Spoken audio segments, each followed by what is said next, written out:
ሸይነት ሰርታ የምትገባ ሚስት እፈልጋለሁ። እሄድልሃለሁ። ከሰው ሚስት ጋር በፍጹም እንዳታነጻጽረኝ። ነገ ስንት ነው ሂሳብ? 600 ብር። ወጥ 400 ብር ይዛል። ብር ጎደለኝ።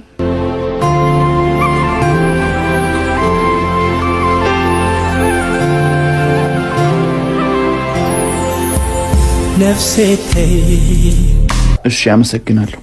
የማይሰለችኝ ይመስልሻል እንዴ? አንዳንዴ እንኳን ጥቃቅን ነገር አግኝኝ እንጂ። እኔም እኮ ልጅ አይደለም ቤት ውስጥ የተቀመጥኩት። አይመለከተኝም። በጣም ሰልችቶኛል። ምን ማለት ነው? እኔ ስታገባኝ እኮ የራሴ ስራ ነበረኝ። እንኳን ለራሴ ለእናቴ የምተርፍ ልጅ ነበርኩኝ። ከዛሬ ነገ ትጀምሪያለሽ እያልኩኝ በተስፋ ጠበቅኩኝ። አንቺ ግን ምንም ለውጥ የለሽም። ታሳዝናለክ። እኔ ቤት ውስጥ መቀመጤ እንድትንቀኝ አልነበረ። እኔስ ልጅን ባሪን ለመንከባከብ ልጃችንን በሰራተኛ እጅ እንዳታድግ ብዬ ነበር። አግዘኝ፣ ነጋችን ጥሩ ይሆናል።